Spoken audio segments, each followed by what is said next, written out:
Hey, welcome back to Minuteman Preparedness. We're going to get back to the series I was doing on preparedness for beginners.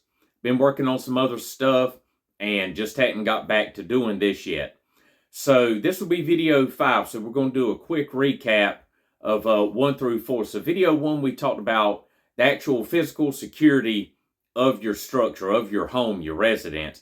Then we talked about procurement of water, food, and then medications, prescription and over-the-counter. Then in video 2, we talked about the necessity for having a large variety of batteries, fuel in your vehicle, and some fuel stores, if that's something that you need, and then defensive items. Video 3, we jumped into cash and barter, AM/FM radio, and then flashlights, lanterns, chem lights, things for illumination.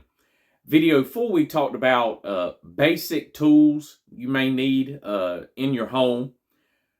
Very basic radio communications, along with that basic medical, and then maps, on-hand maps.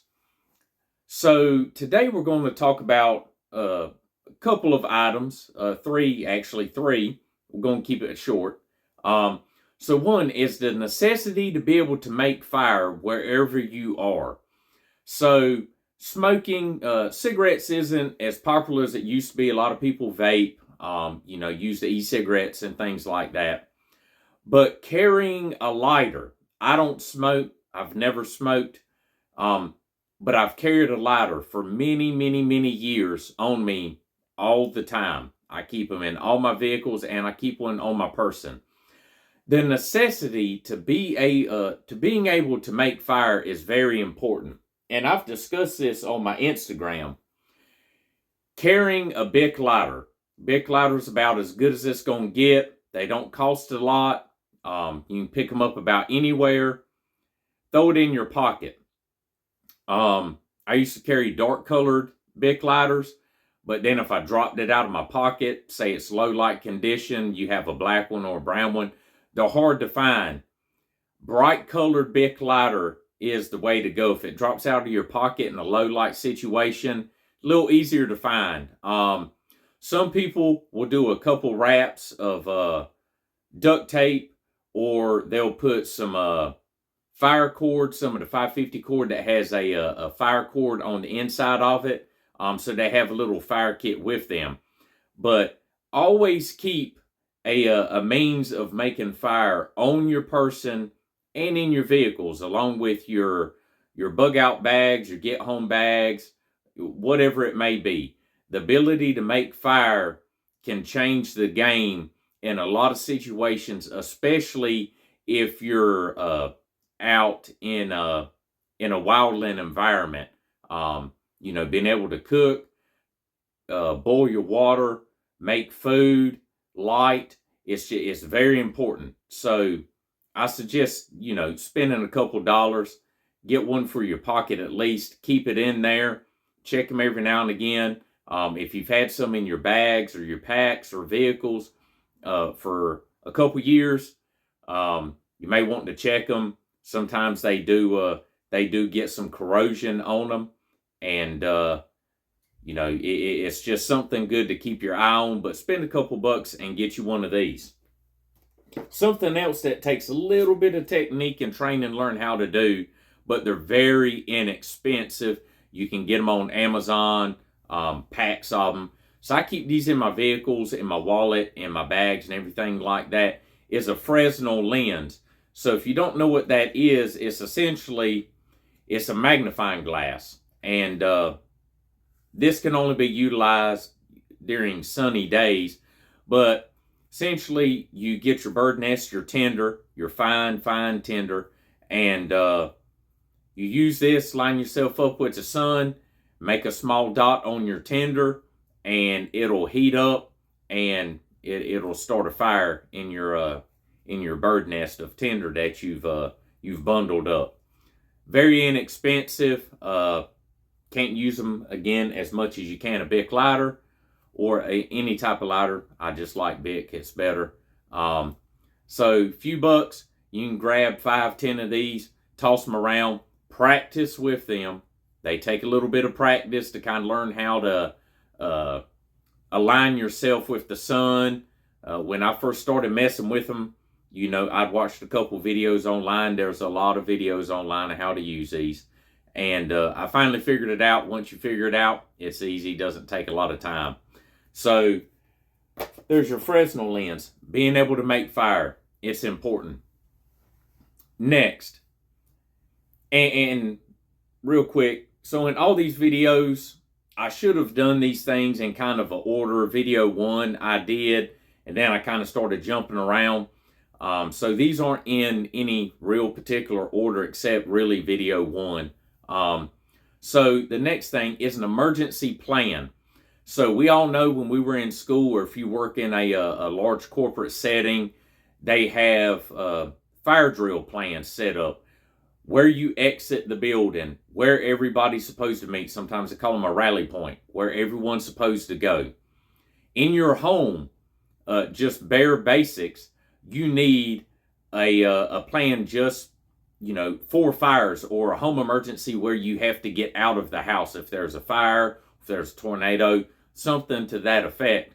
You need a place outside of the home where everybody knows you're going to meet. But that plan needs to be expanded. Whenever you go out of town and say you're staying, in a rental property or something like that, or if you own a second home, you need to have a rally point, a meeting place. Everywhere you go where you're going to be staying, you need a meeting place. So if every one person has to go out a window, the other one can go out the back door, the other one has to go out the front door, you can all meet in the same place. But an emergency plan needs to also be expanded just from the bare necessity of a home emergency. You need that plan expanded to when you're not at home. What you do if, a large scale emergency happens and, you have one child home and that child's in school and both parents are working. Where are you all going to meet? How are you going to communicate? Who's going to get the child? If one parent travels for work, do you have an itinerary for that person? Do you know where they're going to be, where they're staying, the places they're supposed to be? We do these type of things in my home. If, my wife goes out of town with some friends, or if I'm going out of town, or anything like that, we know where we're staying. We know the physical address. We have each other's phone numbers memorized. They're in the phones, but we also have a hard copy of important phone numbers. A lot of times if she goes out of town, I'll actually map it out and print out and have a physical map of where she's going, because if communications go down, cell phones go down, internet goes down, and they're staying somewhere where you hadn't been before, it's not somewhere you go all the time on vacation, your typical place, so you know how to get there. If it's somewhere you don't know how to get, and if you don't actually have a physical map and have plotted out how to get there to them or for them to get home, it adds a lot of work and heartache, and frustration into that. You need to have extra plans set up.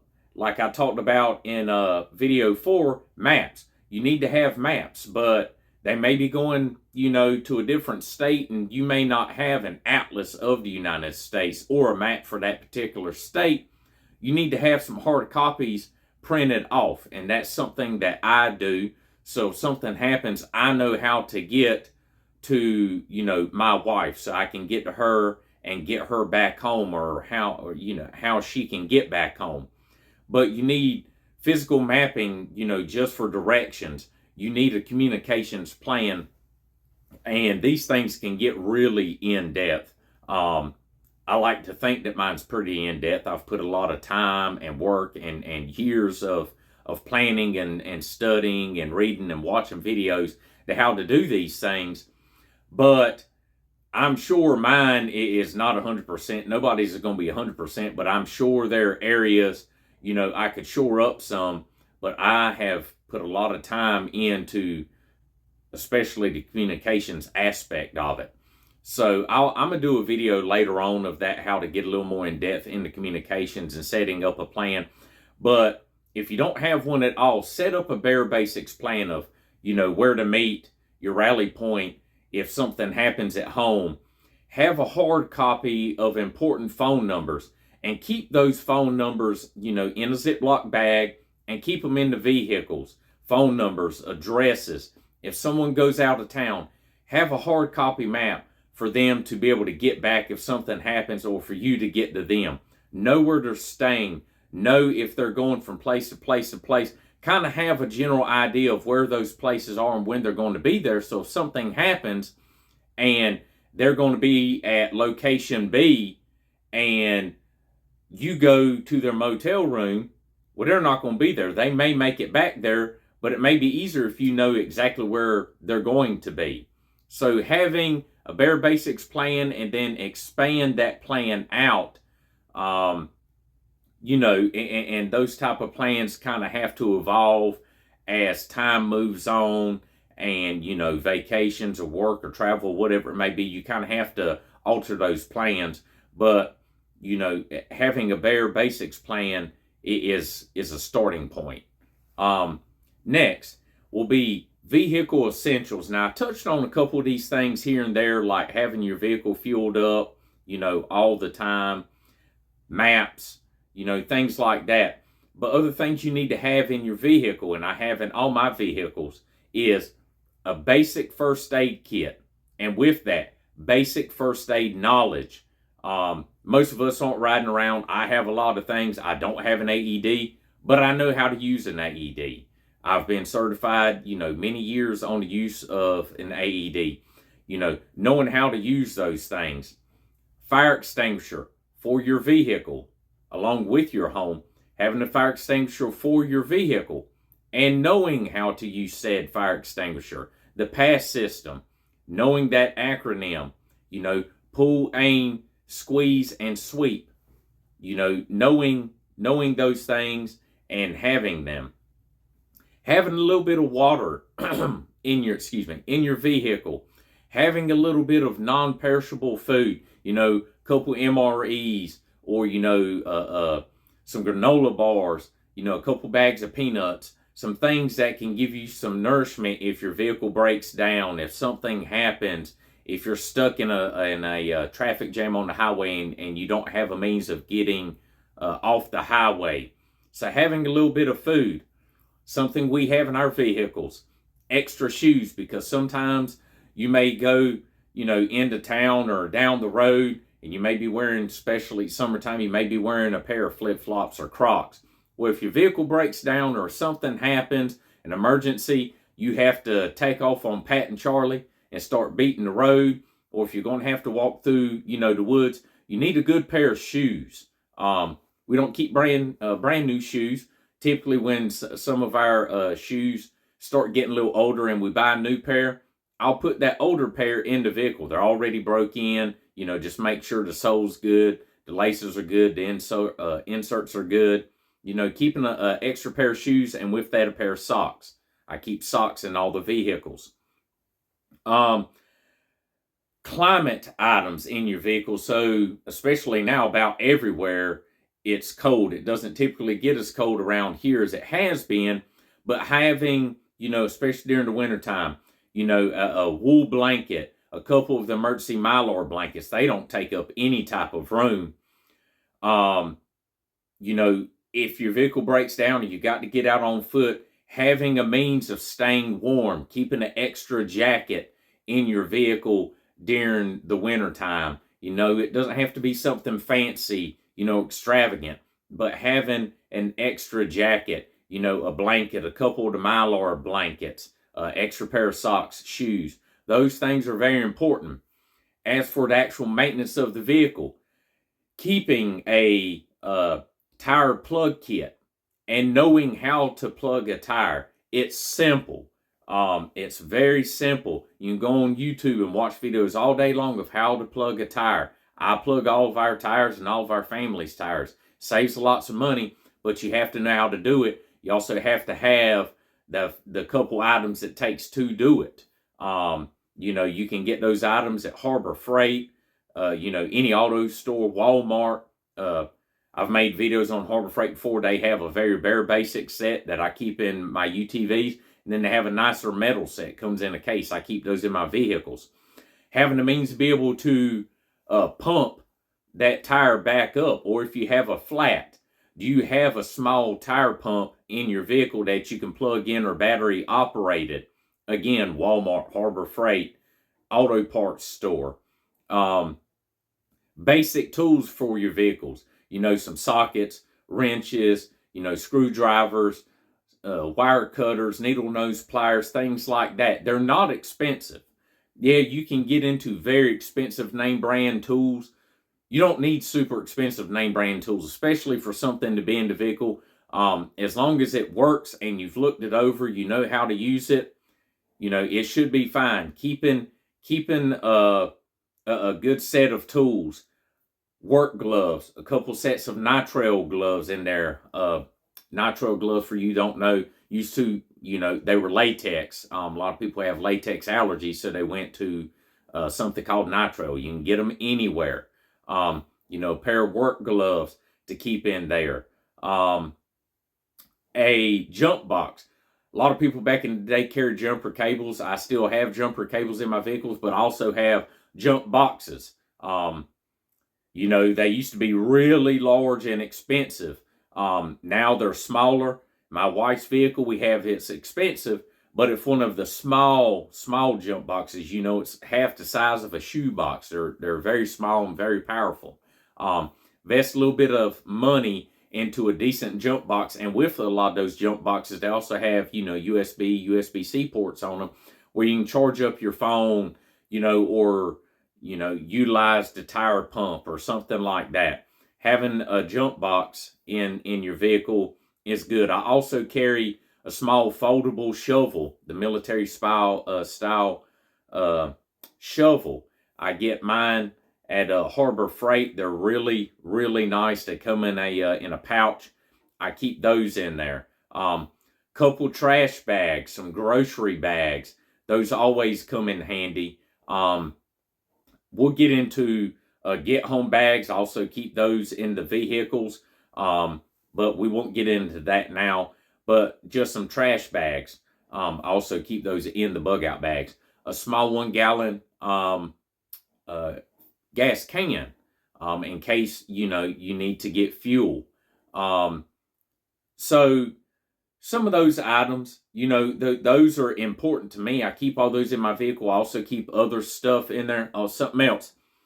A roll of shop towels. Good to wipe your hands off, wipe something off the engine. If you need to use the restroom, shop towels. I keep a roll in every vehicle. Couple of dollars. They're a lot more durable than I used to keep paper towels. They fall apart real easy. Shop towels, a little thicker, a little denser. You can start fire with them also. A lot of great uses for those. So a roll of shop towels. But if you have those items in your vehicle and you have your vehicle full of fuel, you should be pretty well set on your vehicle as long as you keep up with the maintenance on the vehicle. Your oil changes, making sure your fluids are topped off. You have decent tires. You should be pretty well good to go on your vehicle, and vehicles are important. So keep them ready to go at all times. But we're going to leave it at that for today. I appreciate the time. So with that, stay safe, have a great day, and Minuteman out.